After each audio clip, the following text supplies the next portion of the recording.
coming to take control. Extra, read all about it. Evidence coming to take control. Lock and load, steal souls and watch it explode. Dispatch the death squad and watch it go. Serial killers, cadavers, murderous psychos. As the hour goes, it takes the time. Expires as we live dead, revitalized. Surprised by the high with red still in our eyes. The pleasure is all ours to give you the power. This is the maniacal hour.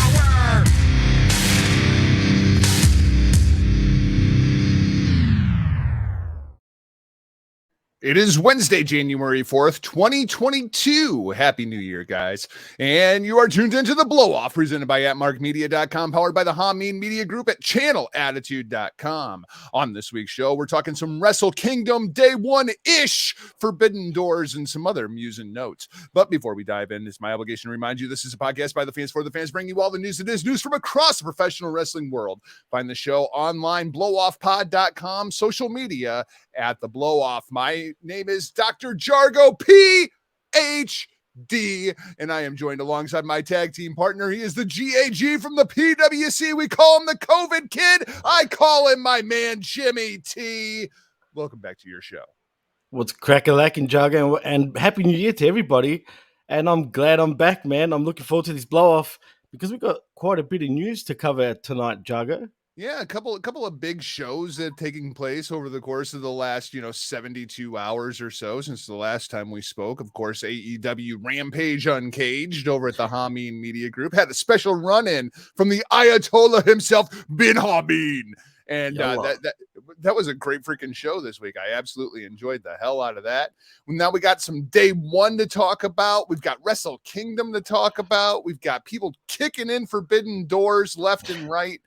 Man, it is absolutely the best time of year to be a pro wrestling fan, man. Like, Wrestle Kingdom season comes around and it's really become like the new WrestleMania season. Like, WrestleMania has become so watered down to me, Jimmy. Like, they are really doing some damage to the WrestleMania brand. It just feels like another show. Granted, it's a bigger show, but it just feels like another show to me at this point. Like, Wrestle Kingdom, I started the stream like 20 minutes early because you want to jump on early, watch all their ridiculous commercials, because nobody makes better commercials than New Japan Pro Wrestling. Absolutely. And I'm sitting there and I'm watching the VTRs, the video packages for all the matches coming up, and I got it, Jimmy. It was like, ooh, there's those excitement goosebumps. I haven't felt those in wrestling for like, I don't know, a year. Like, WWE has lost that with WrestleMania. It never really hit me until I was getting ready for Wrestle Kingdom, where it was like, this is special. It's the Tokyo Dome. They're running the two giant shows, tons of people. We'll talk about the crowd in a minute. But I mean, what can WWE do at this point to restore the legacy of WrestleMania? Because I never realized it, but it is really getting damaged by these last 3 years. Absolutely, man. Is it a coincidence that WrestleMania has two nights now? Well, I feel like it is coincidence. I know that like people want to say like, oh, well, New Japan did Wrestle Kingdom 2 days and then WrestleMania. I think it was more because of the pandemic. I think it was more them trying to recoup revenue lost on live attendance. I feel like that's why New Japan has kept it going with the 2-night thing too, because this year we did not need 2 nights other than to make up for attendance, because we've lost a lot of attendance over the last couple of years. Oh no, absolutely, man. And the thing about Mania, you know what's fucked up, man. It's becoming really one of my least favorite shows of the year. I'm not kidding when I say that. It feels like such a chore. It does, man. And look, don't get me wrong. Last year's WrestleMania I kind of enjoyed, maybe because we didn't see fans for such a long time. But I'm being honest when I say I don't look forward to WrestleMania like I used to. But as far as Wrestle Kingdom goes, that's a whole different thing altogether, where I always look forward to Wrestle Kingdom, and it does feel like a WrestleMania sort of week. Yeah, it really does, just without all the smaller minor shows, which, right, for those in attendance at whatever WrestleMania city you're going to, there's all those shows, and that's great. But I feel like it's almost gotten to be too big, where it's like, I can't even begin to watch everything, to pay attention to everything that's going on from all these other promotions. I remember one year Rick and I think we watched like 49 shows over the course of that I week. think I remember this. Yeah, I mean, we were I just remember. trying to take on as much content as we possibly could, and it's just exhausting. I was running like 3 different screens at the same time. It's absolutely mind-boggling.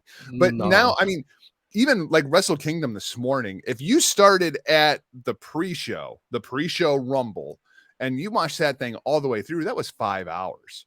Tonight, it'll probably be another 5 freaking hours. WrestleMania that definitely. one year ran for like 9 hours. Yeah, that was crazy, And it's man. like That was crazy. more is not always better. I still think the best format is those 5, 6 match cards like NXT was running 2.5 Right, hours in, 2.5 hours out, and everything is just top notch. And then you right. get like there's just so much filler on these shows at this point. I mean, day one went for like under 3 hours. So, and that was great. That was perfect. Yeah, let's go ahead. Let's shift. Let's talk about day one. Because it was kind of the best of times, the worst of times for WWE. Obviously, we hear the Roman Reigns COVID announcement comes out. God knows where that is going to leave Roman. I mean, just on a human level, Joe, with his leukemia history, he's already immunocompromised, catches the COVID. Hopefully it's Omicron and it's nothing more than a common cold. He's back in a couple of weeks. But this is kind of scary if you're Roman Reigns. This is why Roman was gone for so long at the beginning of the Right. pandemic, because Yep. Miz showed up with the sniffles and the Usos are like, bro, what the fuck are you doing? And so Roman goes home. He's gone for 6 months. Granted, we get the repackaged Roman Reigns when he comes back. So that was at Right. least good. But now we're going to stop our COVID testing. Roman catches the COVID. There's a half a dozen people out with COVID. This is really, really like, if I'm Roman Reigns, I'm going, no, I'm not coming back. Not until this shit's over. Well, funny you say that, Juggo, because there's rumor going around that he's really not looking to sign another contract once his current deal is done, dude. So it wouldn't surprise me if he goes into movies and he's just over the whole professional wrestling game, dude. That's so crazy to me. I mean, I think it's the wrong move for Roman Reigns, Joe Anoy, whatever you want to call him. I feel like it's just the wrong decision. He needs to show more range. Right. Like this heel Roman character, like he can play the big badass who's beating people up, but like when Dwayne was around, look at how much range you saw from the corporate champion to Right. the pie Absolutely. eater to, I mean, like he showed so much range. It didn't surprise me when Dwayne made the jump. John Cena, over the course of the years, he's always been the same character, Right. but the Right. range that character has been is insane. Roman, There's no range. there's no Roman, no range, It's like, true. No, you're right, man. And look, I don't know if it's the right or wrong decision, but that's the talk. But especially now with him getting COVID and considering his immune system has been compromised too with leukemia, man, he's got to be pissed. yeah, pissed off, scared, all of the above. But of course, it causes the big change to the day one main event. It goes from being a fatal 4-way to being a fatal 5-way with Brock Lesnar. Brock ends up winning the WWE championship. I believe it's the 6th time that Brock has been WWE champion. So now we have Brock Lesnar over on Raw, seemingly realigned with Paul Heyman, like, nothing ever happened, which is a little curious to me. Like, it just, I feel like I started reading the book and I made it about like 15 chapters into the book, and then it just skips like, 5, 6 chapters. And now I'm reading the final quarter of the book. It just came out of nowhere. Yeah, man, this did not make sense whatsoever. I get it; they're scrambling right now, WWE, because this Roman thing has totally thrown them into a loop. To be fair, right? But in many ways, when that does happen with WWE, that's when I think they're at their best, dude. When they Absolutely. actually, which is weird, right? When shit goes wrong, that's when they do good things. And you know what? I'm not mad at what happened at day one, and I'm pretty happy that Brock Lesnar won. I knew it would either be Brock or Lashley that was going to get the win. I mean, come on. And I know people are excited for Brock and Lashley, but I feel like, for me anyway, I feel like that boat has sailed. Like they have to get me invested in the program. When Lashley first came back, when Lashley first returned to the WWE, before he was running around with Leo Rush and Lashley, Yeah, right. Lashley, but grabbing his butt cheeks and shit. Like, Yeah. I was excited, like, for badass Bobby Lashley versus Brock Lesnar. But God, it feels like that was 2-3 years ago. Like, they're gonna have to do something to really get me to care here. Well, you know what sucks even more, dude? You would have thought they would have been building towards WrestleMania, but instead we're getting it at the Rumble, apparently. Yeah, but the way WWE likes to tell WrestleMania stories, do you think that's going to be a one and done, or is that chapter one in the story? Look, I think it's still chapter one in the story, but as far as the building to WrestleMania, I think it's one and done. You know, Really? yeah, because I mean, how do you like? What's going to be the reason whoever loses? And I assume Lashley loses this match, right? I assume, yeah. Right. Where do you go from there? I mean, is it going to be a screwy finish? If it's a screwy finish, okay, fine, we can move towards WrestleMania. But Well, I mean, you got Heyman is going to be involved. MVP right, is going to be involved. Like, finally, Paul Heyman has somebody opposite him in the other corner, which right, which will absolutely, add a whole other dynamic to the match itself. right. Maybe we do shark cages at WrestleMania. We'll, Oh we'll, we'll God, put hell no! MVP in one shark Oh cage, no, and then we'll put Paul please! Heyman in a second shark cage, Oh and then the no! winner, the opposer teams, will drop him. We'll Oh, drop him from the top of the dome at WrestleMania. shit. Yeah. You know what's fucked up? I can say picture Vince doing exactly that, dude. And please don't conjure it. Don't make it happen. Because I'm telling you now, man, if that happens, wow. It would be ridiculous, wouldn't it? It'd be ridiculous. It'd be the Vince versus Trump fucking hair versus hair match all over again, bro. And Jim Cornette be like, God damn, motherfucker, I did that 30 years ago. What the fuck? What the fuck? Crazy. Oh shit. Anything else on the card that really stood out to you? Because, I mean, before Wrestle Kingdom this morning, Jimmy, I felt like Usos versus New Day was the match of the year. Absolutely. Absolutely. I'm not gonna lie, dude. I was watching that match, thinking it's the same old shit, right? The Usos against New Day. But you know what, man? I'm gonna say it right now. I truly think that was the best Usos versus New Day match ever. Wow. I would have to sit down. I mean, God, I think they've wrestled each other like 813 times at this point. Easily. I would Easily. have to sit down and look through the other 812 and figure out which one I thought was the best one. But this would definitely be on the short list. I thought all four guys worked really, really hard. 17 minutes is what that match went. Yeah, I thought that was the best match on the show. And, It was. being the first show of the year, it was the match of the year for, about 2 days. Best pay-per-view of the year too, actually, Absolutely. I mean, Duggar. give WWE their props where they belong, right? But then things started to kind of go off the rails for me. Yeah. Now, Jimmy, I watched through the cock, right? I have Peacock. I pay Right. for Peacock even, right? So I don't see all the commercials and shit.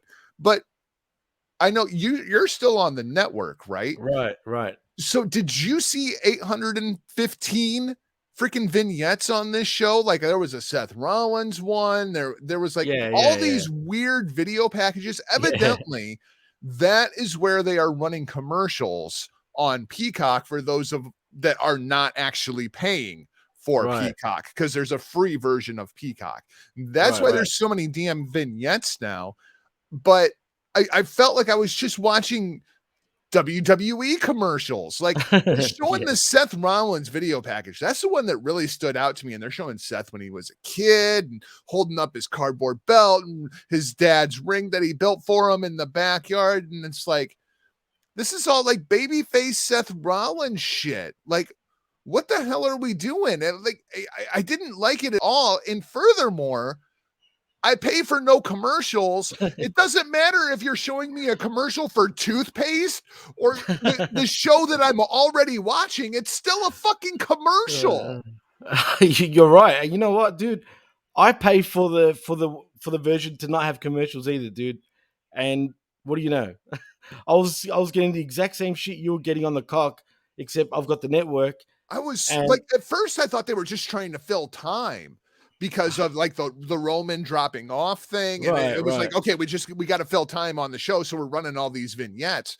And then I found out that's when they're running the Peacock commercials. And I was like, you motherfucker. So instead of showing me the regular commercials, I'm paying to watch WWE propaganda. That's well put. What? It's WWE propaganda, bro. You're in the universe. As long as you're under that bubble, you're gonna get propaganda, bro. I mean, heck, they do change their history, right? They change professional wrestling history in general, Oh, all the time. openly, All the time. openly, like like it's no one's business. You know what I mean? So yeah, man, that's them. It is what it is. They're always gonna be like that. So weird to me. Drew McIntyre defeats Madcap Moss. I didn't like this match because I feel like Drew is going to find himself in the title picture, and it should not take Drew McIntyre 10 minutes to beat Madcap Moss. In a competitive match too, Jago. Yeah, I know. And people talk about it in AEW and they dislike how some of the matches go for like, 15, 20 minutes when it's like, Bryan Danielson versus Alan Angles or whatever, right? Right. But it doesn't bother me inside of AEW. It doesn't bother me inside of New Japan because they've established that narrative. Right. Like that's how long it takes to defeat somebody. Like if you're beating somebody in under 10 minutes in AEW, it's pretty much a squash match. Absolutely, Inside right. of the WWE narrative, they don't do that. Like a typical match between like two main event guys runs 10, 15 minutes. Were they trying to elevate Madcap Moss or are they just trying to fill time? No, I think they are trying to elevate him. I've noticed even on SmackDown, dude, his matches haven't been bad. You know what I'm saying? And to be fair to Moss, I think he's a good worker, dude. I think there's a lot more to him if they find the right character for him. You know what I'm saying? Is I there think he's any got coming talent. back from the character that he's playing now? Because I don't feel like there's any coming back. I feel like he's in Fandango territory. Oh shit! Don't say that. I think there is a way of getting back, man, for him. I think. Like, We'll I don't see. even think Baron Corbin has any way to come back from what they're doing to him. Not that I'm like a huge Baron Corbin fan, but like I feel like this happy Corbin gimmick has just killed that performer in the water. Like even a change of character, there's no coming back from this. Yeah, this character sucks big time, man. Heck, I prefer his depressive Corbin state. You know what I'm saying? But yeah, Agreed. there's no coming back. I mean, where do you come back from this? How do you come back from this? I mean, do you go back to his original persona? That doesn't even work right You now. can't. You can't. No, not at all. So yeah, WWE screwed him up. Maybe he'll be future endeavored in the coming months. RK Bro and the Street Profits. I mean, like, here's a perfect comparison. These two teams go 12 minutes. And who Madcap was the Moss and heel? Drew McIntyre goes 10. Right. And yet you have the Raw Tag Team Champions and arguably the best true tag team on the roster in the Street Profits. They only go 12. And they were playing the heels in this match too. As much, I mean, I felt like this was, I didn't feel like this was really personal, right? Because No, it wasn't. the Definitely Street wasn't. Profits won the tournament. They won the right Right. to face them. Even after the match, like Riddle showing sportsmanship to Montez Ford and Angelo Dawkins. I thought maybe we were going to get a heel turn there for a minute. Right. It seemed like it. But not to be the case. Dude, the Street Profits are so good. And it's not even the Absolutely. Street Profits. It's Montez Ford. That dude, Yeah. holy shit. Dude, I've said it since the time. Do you remember when he went into the crowd with the baby, holding the baby? Oh, yeah. I knew from that moment this guy is totally got charisma because that baby looked like it was barely 1 year old, and it wasn't crying. It was absolutely laughing and smiling, man. You got to have something to make a baby of that age smile and laugh amongst all that fan base. I felt like when they first came up and people were singing the praises of Montez Ford and Angelo Dawkins, I always felt like they were just so green. Like you could see the potential was there, but they have refined that act and they've got it really dialed in right now. They are so freaking good. And Absolutely. Montez Ford has went from being the holy shit, did you see that Ricochet style guy Right. to becoming a really good professional wrestler, sports entertainer. Like he's getting the psychology. He's slowed Right. down a little bit, but he still has all the flash and pizzazz to everything that he does. His selling has gotten so much better over the course of the last like 3 to 4 years. I mean, people want to say that I rip on WWE left and right. I can't put the Street Profits over enough. Like they have come so far in NXT. Like when they got called up to the main roster, I was like, they ain't ready. Like another year and a half in NXT would do them really, really good. They're not ready. I thought they were going to be the Viking Raiders. I thought they were going to come in and just be dead in the freaking water. They have proven me wrong. I am a firm believer in the Street Profits at this point, and I can't wait for Montez Ford to turn on Angelo Dawkins and get that solo run because it's coming. Like that kid, the freaking sky is the limit. Dude, you want to talk about the next Rock? If anyone is the next Rock, it's Montez Ford. Yeah. That's the guy everybody should be saying is the next Rock, not friggin' on the AW side, Ricky Starks. You know what I'm saying? Yeah. Like if you want to compare the two, it's night and day to me. Well, and it's funny because like I feel like they were about at the same place like a year Right. and a half ago. And Ford has just taken off, and then Starks hurt his neck and hasn't been the same ever since. You're right. It's true. 100%, man. It's almost like the Kenny Omega Trent Beretta thing. Like it seems insane that they were at one point. Like I know Trent could have been Kenny. Like they could have went with Trent, but they went with Kenny instead. Thank God. It's crazy to me to think that those two guys, man, junior heavyweights, which one's going to get the push? Wasn't Beretta. Thank God. Seriously, hallelujah. And Beretta, he has had a lot of hype even back when he was signed with WWE. Absolutely. There was actually a lot of hype with him. I've always been really high on Trent. Absolutely. I think it's just he looks a bit goofy, bro. Do you know what I mean? And he can't like change that because that's just him, you know? So, you know, unfortunately, like it is what it is. And unfortunately, that's just how it is. You know what I mean? Edge versus Miz. Now we've seen the setup for the mixed tag. It's going down at the Rumble. I thought it was going to happen at Mania. I'm surprised they're going to it already. Really. I mean, like you could have just done something to where like, you know, Beth eliminates Maurice at the Rumble and you like keep on going with it. You know what I mean? But no, they're going to blow it off at the Rumble, which seems odd to me. But then I look at, you know, what's going on over on SmackDown. And I mean, if Roman, let's just say for the sake of argument at this point, Roman is going to be out until after WrestleMania, right? Like he's going to lay back until this Omicron and WWE get their shit together, and we're just going to hold him out until after Mania. So you have no Roman Reigns. Drew McIntyre evidently now is injured. He's having some real neck issues going on. Even if Roman comes back, the babyface side of the roster for SmackDown at this point is Cesaro, Nakamura, and Sami Zayn. Jeez. Like there is nobody without Drew and Brock, because with Brock over on Monday Night Raw with the WWE title, what is left for Roman Reigns? Maybe it's Edge. I don't want to see that though, man. Edge and Roman does nothing for me. Absolutely nothing for me either, man. Look, maybe it's time we actually stop this fucking different brand shit, man. I think it's time to unify the world championships. It's the only way to go, bro. Can they? Like, does it matter? It's WWE. They do it anyway. Yeah, but there are people that WWE answer to, and I can see Fox saying we want our own champion, and NBC saying we want our own champion. Like, that may not be a WWE thing. That might be a TV network thing. Well, then they're in a pickle, aren't they? If that's the they case, then I don't know what certainly in a pickle. I don't know what to do from there, man. I mean, like, this is how people like Miz get elevated up the card, because there's nobody else. I mean, I'm looking at Jinder Mahal over on SmackDown at this point, and if Roman is going to be out, Jinder Mahal might be the number one heel on SmackDown because they've destroyed Baron Corbin. right? Like it should have been Corbin. He should be the Right. number one heel on SmackDown, but they destroyed him.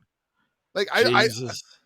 that SmackDown roster, you lose both Roman and Drew, in addition to Brock going over to Raw, and now Sasha Banks. It sounds like she's injured too. So you look at the women's roster opposite of Charlotte. You've got Shayna, Naomi. I mean, maybe you go to NXT, bring up Io Shirai or Dakota Kai. I mean, bring over Bea Priestley from NXT UK, try to tell some kind of a story there. But right.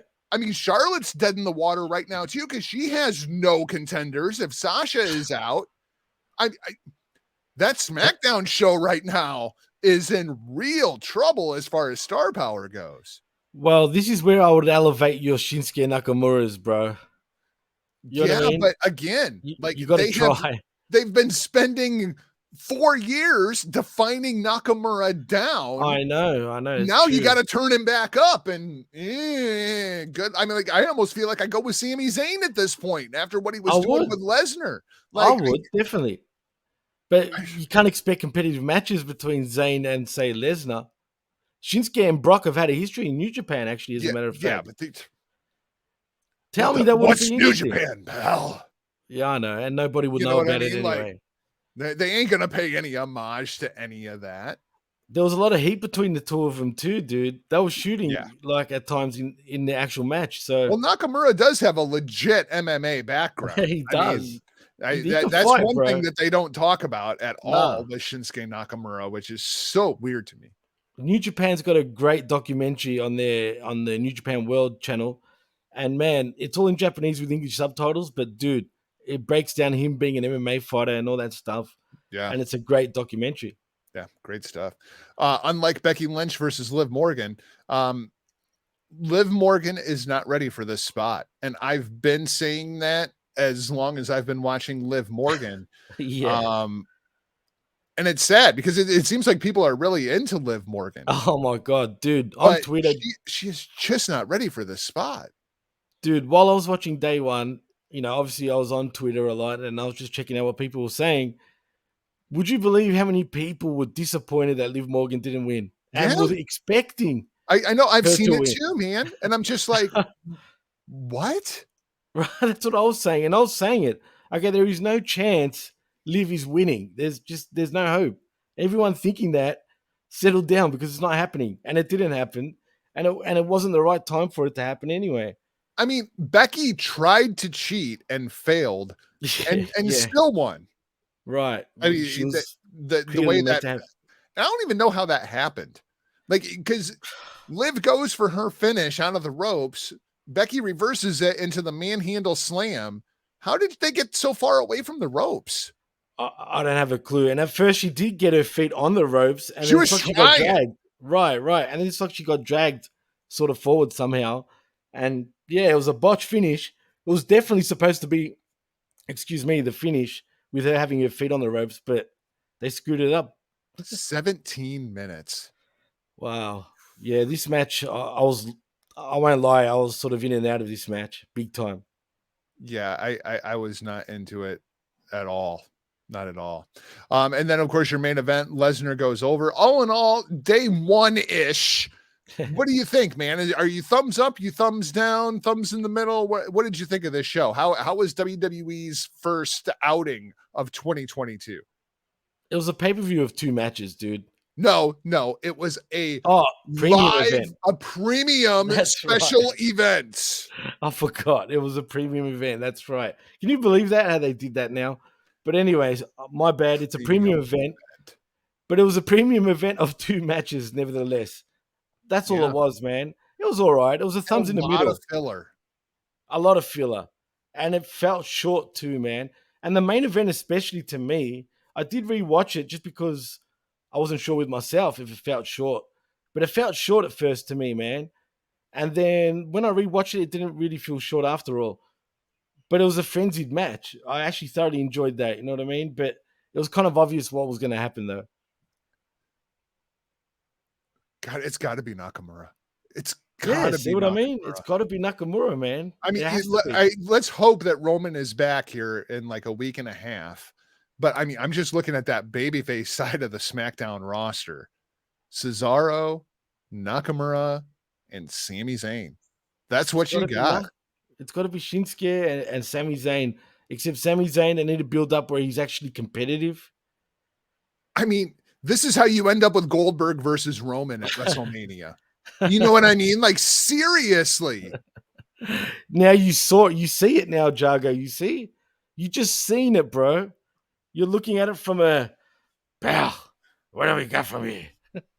You're looking at it from Vince's eyes now, bro. Well, this is the problem. This is what drives me insane about WWE, right? Like, when you just book 50-50 and you spend all this time, like Sami Zayn, one of the best baby faces of a freaking generation, Shinsuke Nakamura, one of the best pure combat striking professional wrestlers over the course of the last 20 years, and Cesaro, who pound for pound might be the best professional wrestler in the world, and I don't want to see any of them versus Roman Reigns in the main event of WrestleMania. Like, because they've spent so much time defining them down inside of the booking. It's not the fault of the performers. It's entirely the fault of the booking.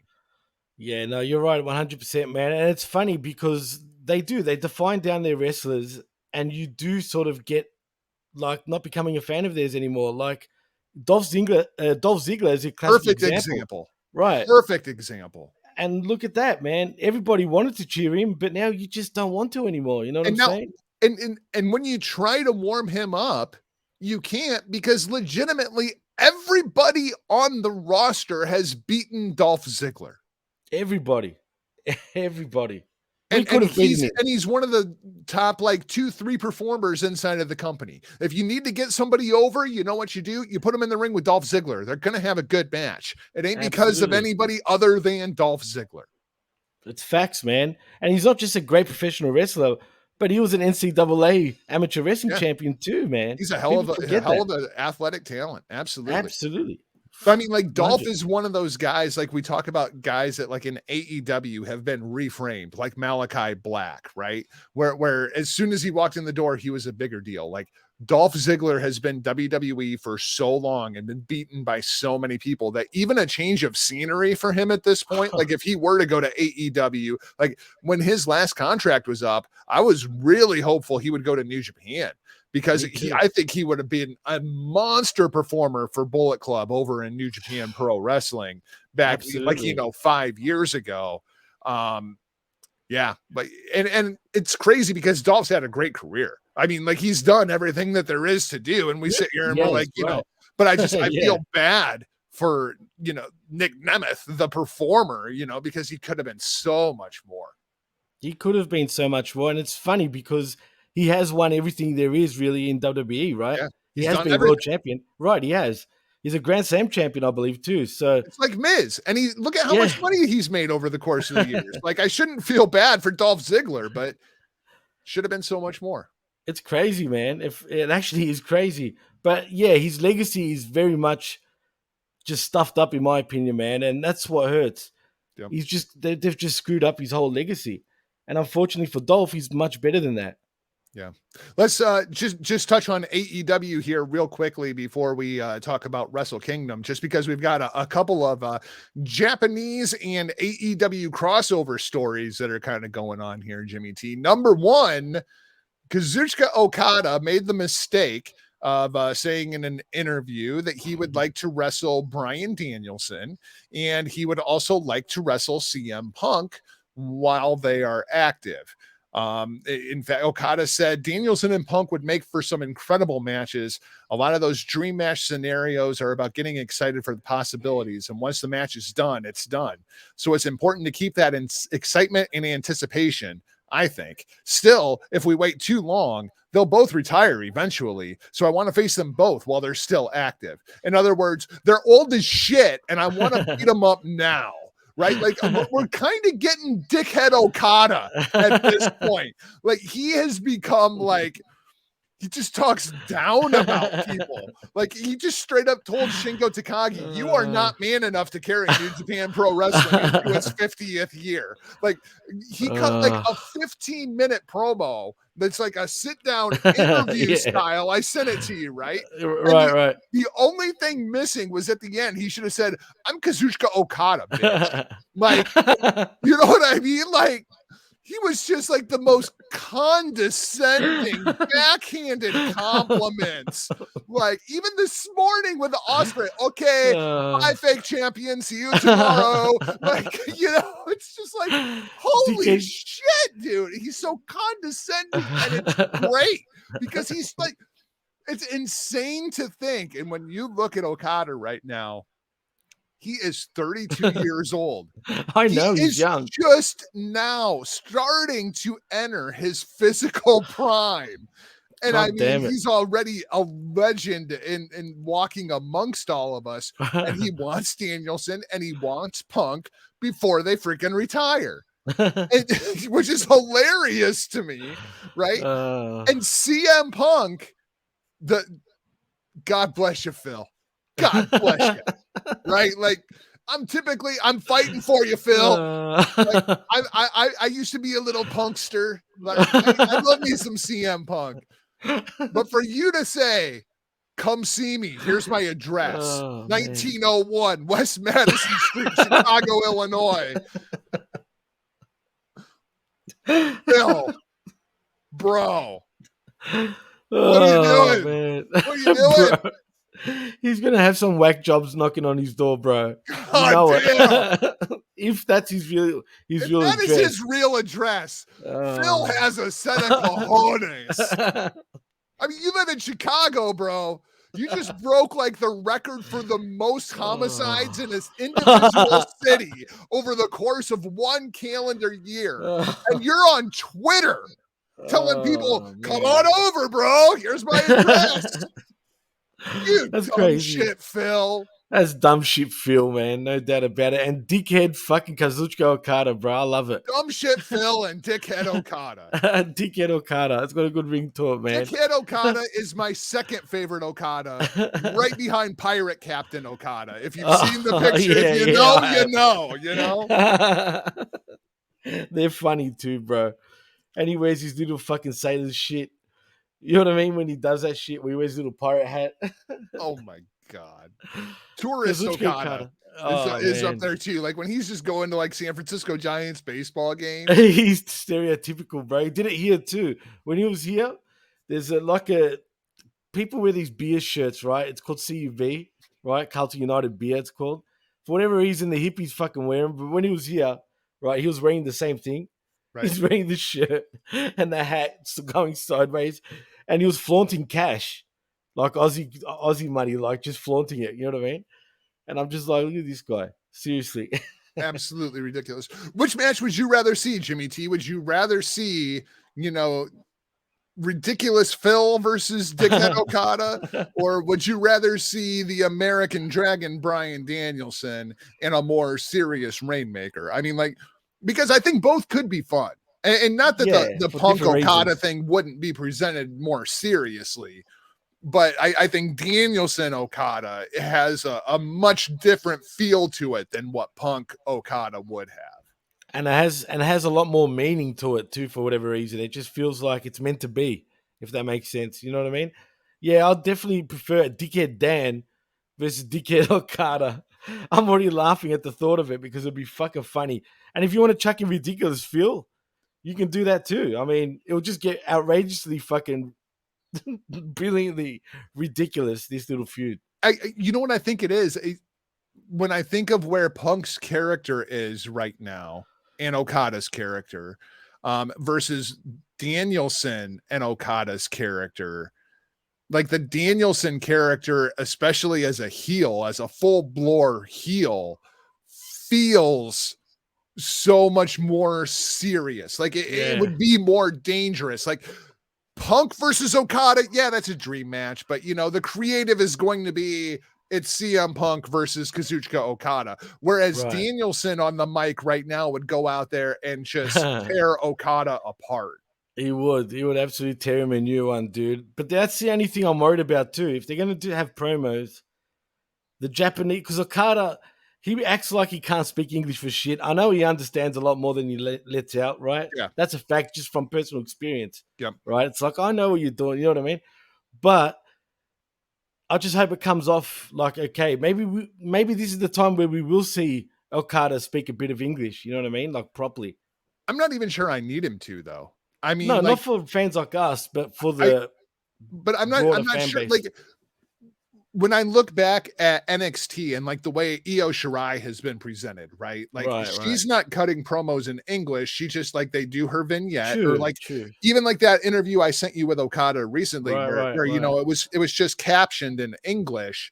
But Right. I feel like even in the Japanese, like with the tone and with body language, Okada can really get his point across. Oh no, definitely. You know, 100%. and so I would primarily do like just pre-tape video packages of him talking about Danielson.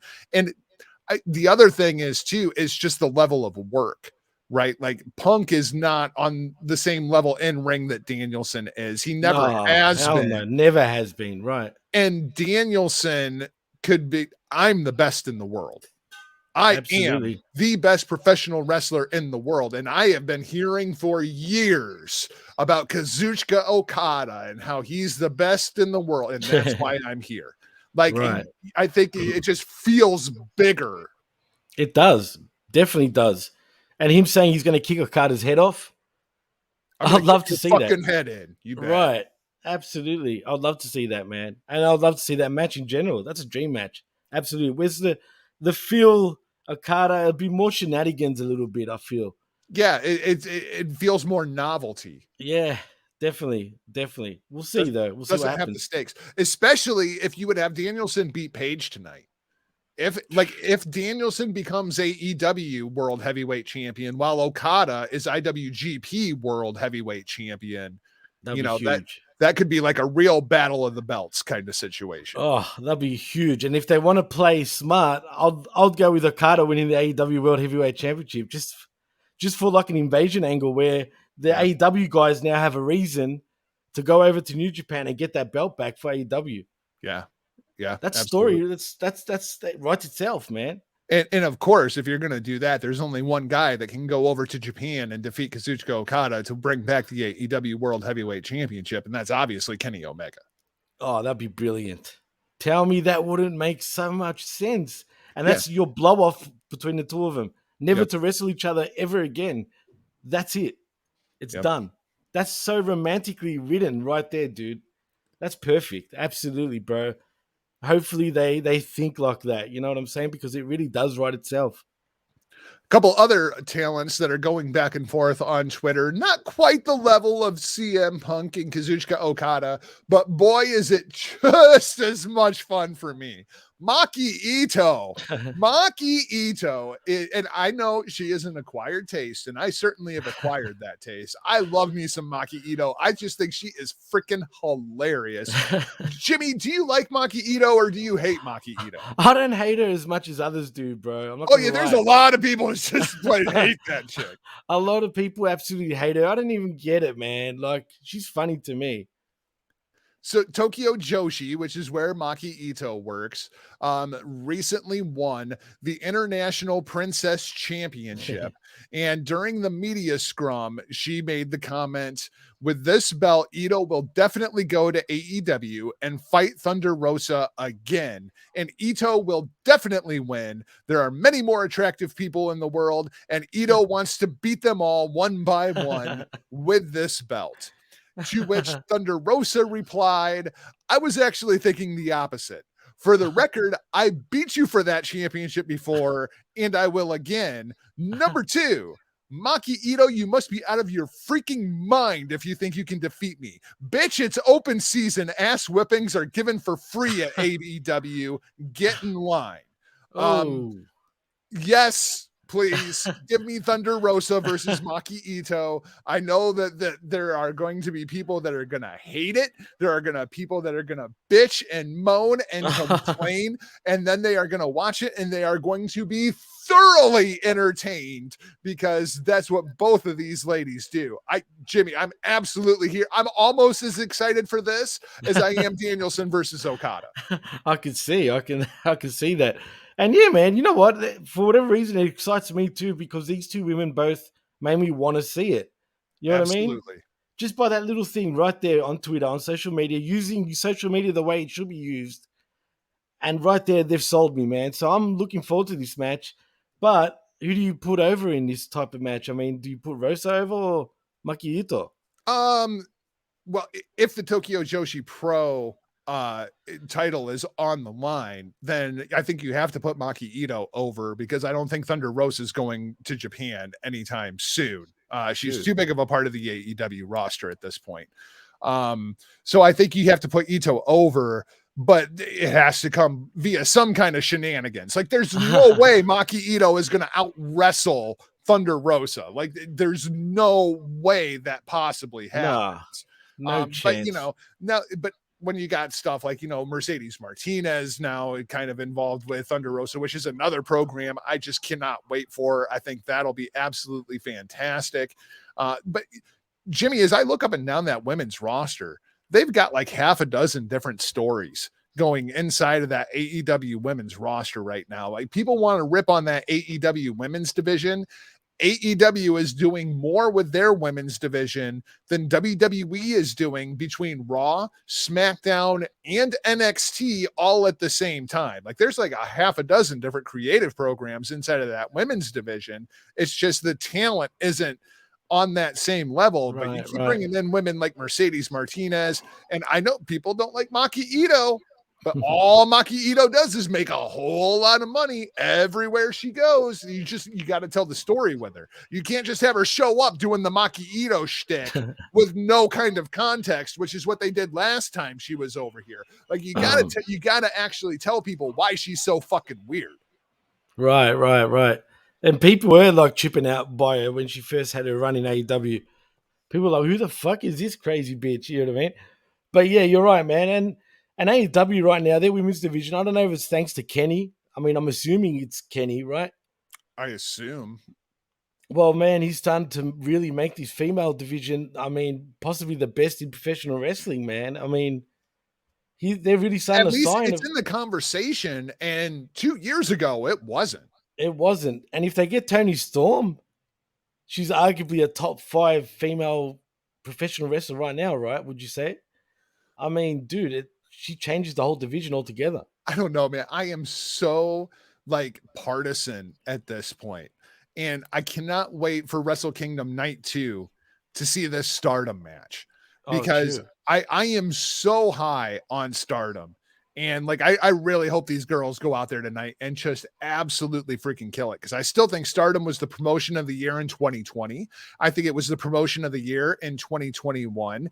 They need star power to get some eyes on it. And even if that star power is a Toni Storm returning or a Bea Priestley returning, Kairi Sane coming back, Kairi Hojo, Io Shirai's contract runs out and she returns to Stardom. Like they need star power, but their talent, when you asked me about like, the top 5 women's wrestlers in the world right now. I mean, I'm looking at Utami, Siri, Julia, Tam Nakano, Mayu Iwatani, it's all Stardom, but I really feel that way. Like they are just so freaking good right now that even, Britt Baker she might crack my top 10. Shit. Well, that says something, man. I mean, I was seeing Michael Davis's top 10 women's wrestlers, and I mean, I was pretty not surprised by his lineup, but there are a lot of females that people wouldn't know that are out there, man. Yeah. I mean, definitely. Hashtag Team Tam all day, twice on Sunday. Well, man, you know what? Women's wrestling right now, I think, is on a bit of a renaissance. It really is. Outside of WWE and AEW, because there's a lot of good female talent coming up right now, man. A lot. A lot. Yeah. Let's wrap things up this week. Let's talk some Wrestle Kingdom. Um, Jimmy, what did you make of this morning's show? I watched the show live. Did you get a chance to watch the show live? Yeah, I did. And it was okay, man. One thing I was disappointed with, wasn't Kevin Kelly supposed to be in Japan? I know that, and it wouldn't bother me so much, but there was some real inconsistencies in the Oh, audio with Charlton and Kevin yeah. Kelly, and Kevin Oof. Kelly felt like he was on like a 5-second delay. Yeah. Yeah, That really sort wasn't of a got fan me there. out of that. Yeah. I mean, it was cool, man. I was disappointed with Naito and his team. Los Ingobernables losing. It is what it is.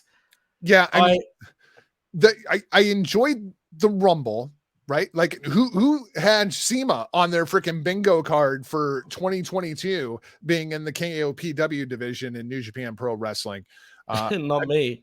I hope Minoru Suzuki wins this damn thing, and maybe we can do something different with the KOPW, and the king can actually be the king for Right. 2022. So I like all of that. The Chase Owens and Yano thing, just whatever. Yo versus Show, I thought was very, very good. I was very happy to see Yo get the win, but I didn't need the goddamn House of Torture bullshit in the first match on the show. It brought the whole match down. Like, I'm happy Yo won it. Yo needed to win if they were going to keep him relevant, but man, I didn't need that shit. Yeah, I don't know what the fuck they're doing, bro. I mean, and that sums up New Japan in many ways in 2021 too, man. You know what I mean?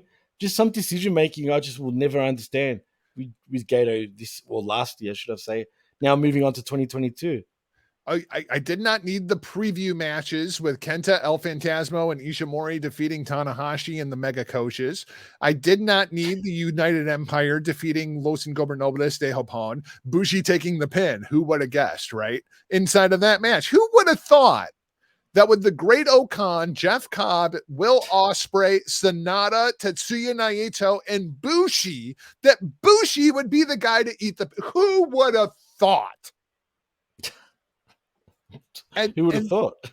And then Jimmy T, Katsuyori Shibata, Right. defeats Ren Narita. And I can't do it. I thought they had advertised this as Catch Wrestling Rules. This was going to be UWF rules. And then they announced Narita. And I'm like, okay, I see what's going on. These two guys have been working on a match and they want to present it, and it's going to be a very, very different style. It's going to be like actual wrestling, and Narita kind of looks like Shibata, like maybe he's returning from excursion. He's going to kind of keep that LA dojo thing going in that style inside. And every once in a while, we'll get a Catch Wrestling match with Shibata. And then Shibata, I really wondered, Kevin Kelly made the comment, Chris Charlton made the comment, how much of this was Katsuyori Shibata going into business for himself? And if that was the case, then Chairman Tsukabayashi needs to put the fucking kibosh on this shit right fucking now. Because as soon as they started throwing kicks, as soon as they started throwing punches, I was done. I listened to it, but I did not watch the match. I could not watch the match. I cannot watch Shibata like that. I just cannot. Yeah, it was pretty shocking, bro. I mean, didn't I say this? I told you they'll find a way to actually do a normal fucking, a match that wasn't, advertised. I mean, Shibata can't wrestle that way, man. He just can't, dude. And for whatever reason, I've said this before. I guess, Japanese wrestlers don't give a shit, man. They're happy to die in that squared circle, bro. I know it's fucked up. Well, and that's the thing. But I feel like we have to protect Shibata from himself. That's really what it comes down to. right. It's true, man. But I don't like it. You know what I want, Jimmy T? I want what's Suzuki to win the KOPW. And then I want Suzuki and Shibata to do a catch wrestling match. That's what I want KOPW to become, is that kind of professional wrestling, like a UWF style presentation, and let guys like Suzuki and Shibata represent that kind of division, because I don't want to lose Suzuki, but you can't keep putting Suzuki into these brawls with these young guys and expect me to buy it, right? But I can't buy his technique is so much better that he can out wrestle you inside of this division. I agree with you 100%, man. And it makes better use of him right now. You know what I'm saying? Yeah. But I just hope Suzuki is smart enough to know to keep it that way if that happens, right? Because imagine a crazy fucking Suzuki and Shibata, dude. Right? God. God damn it.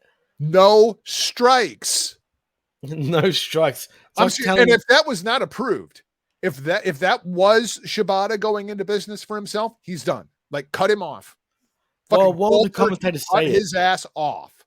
Right. It can't be a storyline, surely. No, because what would be the thinking in that? Like, they grant you permission to go out and have this special match. You go out, you have it with Zach, and you prove to the office that you prove to Shuga Bayashi, yes, I will do this. I will stay inside of these confines that you have laid out for me. And then you go out there and go into business for yourself with your pupil. Like, Narita be done too. Both of them. Shit. Done. That's bad. Right. Damn. Look at what they did to Taka Michinoku. Right. And we know why. For cheating on his wife. Yeah. Not even anything that had anything to do with anything inside of the company. If Shibata and Narita went out there and went into business for themselves, they're done. Cut them off. They're done. Shit. Surely we'll hear more about this, right? Meltzer would know something. I would hope so. I hope so. Right. Well, we've got to stay tuned, I guess, and see where this goes. Evil defeats Ishii for the never open weight championship. More House of Torture bullshit shenanigans, and I don't like it. I just don't like it. The Chaos team of Yoshiban Jovi and Roman Reigns, Hiroki Goto, defeat the Dangerous Techers. And this was an ass whipping. Like, it wasn't even close. I didn't understand that booking at all. It was domination from Goto and Yoshiban Jovi. They didn't even look tired by the end of the match, bro. Oh, crazy. I didn't understand that. El Desperado defeats Hiromu to retain the IWGP Junior Heavyweight Championship. And I kind of saw this one coming. I saw this one coming when they changed the titles on the tag match, because there was no way they were going to do 3 title changes in a row. And I didn't think Shingo was going to retain. So I kind of saw that one coming, but I was still surprised. Yeah, hopefully this means something great with Hiromu. And just quietly, what was with his entrance gear, man? He looked like an octopus coming out. Well, he's Hiromu. It looked funny. Like, that's literally, that's all you got to say. It's Hiromu. He's a trooper, man. But yeah, I was shocked, dude. I know what you're saying though, too, Jago. I get it, but does this mean, where do we go now? Like, that's what I want to know with Hiromu. Where do we go? Well, Hiromu is currently locked into a feud with Mr. Belto. Right, but the belt is mad at Hiromu because every time Hiromu wins the belt, he gets hurt and he has to give him up. And so Belt-san does not want to go back to Hiromu. Like, that is literally the story they are telling. I know, funny, like a member of LIJ feuding with a belt. That never happens. Never. But excuse me. I guess my question is, did this match elevate Despy? I actually don't think it did. You don't think so? Nah. There's something flat about this match, dude. I think it's just that we've seen it so many times recently. And like the Best of Super Juniors match from 2 Best of Super Juniors ago, I called the best match that I've seen in a decade. And that includes Okada versus Omega.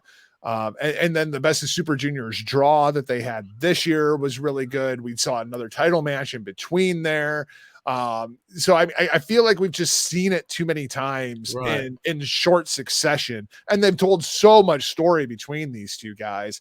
And this one was just about the belt. It wasn't the personal Right. animosity. Right. Like at this point, it almost feels like Dragon Lee and Hiromu, where they're frenemies and they enjoy wrestling each other and proving which one is the better one of the two. This one just didn't have the pizzazz. No, it didn't have the pizzazz at all, man. And it's a shame. It was still a decent match. Don't get me wrong, but it just didn't have the pizzazz. And I guess looking And it forward to felt the abrupt. Like the finish, yeah. like, and it shouldn't. I mean, he hit him with like 3 pinche locos. Like, who? If Hiromu would have kicked out, I would have been upset after the third one, where it's just like, okay, he's got to be dead. But I was expecting Hiromu to kick out. I know, right? I mean, yeah, it was. It was weird. Like I said, it was just a weird match, but it was still good. It was still good. I get why Desperado won, but I just hope now with Hiromu, he's definitely not hurt, right? I don't believe so. But you never know because of the storyline. That's what I'm saying. Like, But I mean, what if we get like a broken Hiromu?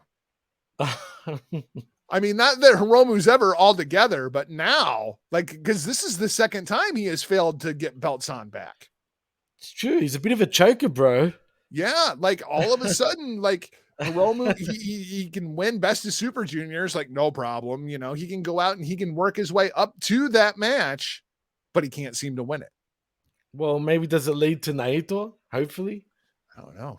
where he blames Naito for like losing. Maybe it's time for him. He wants to leave. The thing Rossi that better Nables. the thing that really stood out to me was it was so short. It was like, 17, 18 minutes. Right? Yeah, that's true. That's true, man. Maybe I don't know. Yeah, it's weird, dude. That is weird. Well, I think what it was, and logically, Okada and Shingo went like 38 minutes, right? So you don't want back to back, matches that are going to be that way, but You'll gas everyone out like right. But it still felt very abrupt. Yeah, maybe. Yeah, I can't put my finger on it, but it definitely felt abrupt, like 100%. But it was a strange match. Put it this way, I didn't enjoy it like I should have. Right. Yeah. Yeah. I expected more. Yeah, definitely. Kind of like the match between Hiromu and Kushida from God, that had to be 4 or 5 years ago now at this point, where Hiromu basically just squashed Kushida, like jumped on him literally as Kushida was walking to the ring and then beat him in like 5 minutes. And everybody was like, oh shit, didn't see that coming. Weird. Yeah, that was weird. That was like Tourette's weird. That was but it was fantastic. It was great. Right. The story they told. Yeah, absolutely. Nobody saw it coming. Okada defeats Shingo Takagi to become your new IWGP World Heavyweight Champion and seemingly retires the V4 properly, the way that it should have been retired the first time. We get the interaction with Dickhead Ospreay, and everybody has forgotten about Shingo Takagi already. Like Okada put Shingo over in his post-match promo and thanked him for the great match. I thought I had it at about 4.5 stars. Thought it was really, really good. Jimmy, what did you make of Okada versus Shingo? This is what, part 3? I believe it is part 3. I'll definitely give it a 4-star match. It was the match of the night by far for me. And yeah, I mean, but the only thing is, it was dead obvious that Okada was going to win. We were saying this from like 2 months ago. Right. That Okada is going to win. Once he won the G1, it felt like the conclusion. I just don't like how the version 4 is retired now, dude. Yeah. I'm interested to see where that story goes. I am interested. They know that belt is the best version. I mean, yeah. come on. And this new thing, I hate it, dude. I can't stand it. Like maybe that's what it is, man. Like, go back to the version 4, guys. Come on. Yeah, please. Please. Jesus Christ. Thought the match was really, really good. Loved Okada's post-match. Goodbye, fake champion. See you tomorrow. Thought that was I popped so freaking hard. And then Ospreay, you called me a fake champion. Oh, he was pissed. It's great. Well, tonight's match is going to be absolute doozy, that's for sure, man. But who do you go? Like, where do you go? It seemed there seems to be a lot more debate about this than I thought there would be. Like, you There go with is, dude. Okada. You go You with think like so? I feel like everybody's trying to talk themselves into Osprey beating No, Okada. no, you're right. It's Okada, dude. I think people No, you're right. want to doubt it, and oh boy, it could really go either way. And I'm trying like make the case for Osprey, and it's like, did No. Osprey sit down with the governor of Tokyo the other day to discuss like the opening of Tokyo and returning to live events and all, like no, Okada did. Did Osprey carry the Olympic torch and be the rock for the company? Like no, that was Okada too. Is Osprey making a new mainstream movie that they're expecting to make a whole bunch of money? Oh no, that's Okada too. Like I just the stars are aligned for the Rainmaker at this point. And you also missed, did Osprey have his wedding on national television? No, Okada did. Yeah, right. Like, I'm like, just saying, that's the we're truth. we're trying to talk ourselves into reasons like, well, inside of the storyline or the Right, narrative, right. like you go, well, yeah, it would be great with Osprey. No, bro, It's a like false hope, right? you're trying to talk yourself into Osprey retaining this title. Like, You no, sold me, it's dude. You Okada. sold me. It was like I snapped out of it, bro. It was like, you know what? Nah, fuck, you're right, dude. Yeah, it's Okada. It's Okada. Yeah, 100%, man.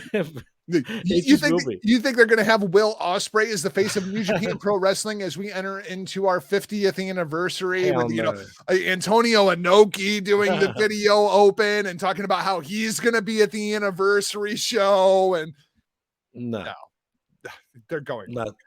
Okada. Of course they're going with Okada. I know I'd be pissed if I was Osprey in a weird way, but look, man. See, the Shingo Okada match is already an afterthought, dude. Yeah. Have you noticed that? It's already an afterthought. Everyone's moved over to Osprey and Okada, which I think has much more on the line, in my opinion, than the Shingo Okada match did. Shingo's time was all right, but it's Okada's time now, man. Like you said, There are a lot of comparisons to be drawn between Shingo Takagi as IWGP World Heavyweight Champion and Hangman Adam Page as AEW World Heavyweight Champion. absolutely. There's a lot of comparisons to be drawn there. AEW can get out of it tonight. Like Shingo is great. I think Shingo was the best professional wrestler in 2021. I think he had the biggest quantity of quality matches over the course of the year, but there's something missing. Yeah, There's it's true. something missing. And Hangman's the same way. Like he could go out and have barn burners left and right Yeah. while he's the champion, but there's something missing. There's some missing, and we were saying it from the start of Shingo's run, just like Hangman's. And and I feel bad for Shingo. With Shingo's case, I feel like the machine didn't get all the way behind him, if that makes any sense. But what more could they have done? I mean, they pushed Shingo pretty freaking hard, man. no, they did, but like having more out there, like representing the commercials, and like instead of having Tanahashi all the time or Carter, they weren't really doing that enough. You know what I mean? Like stuff like but that. that doesn't fit the Shingo. I know, but still, Like it's just that's not Shingo. You're right. It's not Shingo because he's a lot more, to himself, more shy, if anything. But he's more tranquilo. He is. He's chilled, bro. He's very chill. Yeah. Absolutely. It's true.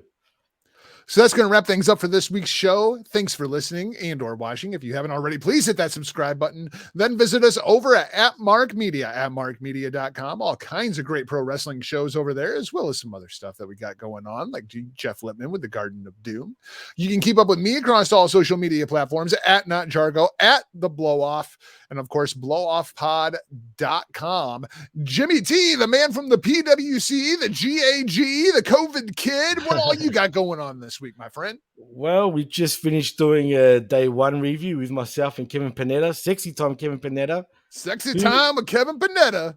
Who gave his first dollar of 2022. So you have to tune in right there, which you can find also over here at markmedia.com. And if you want to follow me, please follow me at DJ Mass Effects and at the PWC Network. That's about it, Jago. Fantastic. We will talk to you. Let's see. When will we talk to you? Because that's right.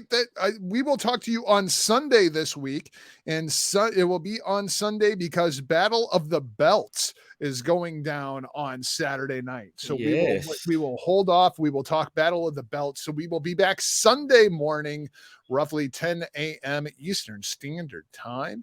We will talk to you then. Hit us up at @markmedia.com and for now, we're off like a prom dress. See ya.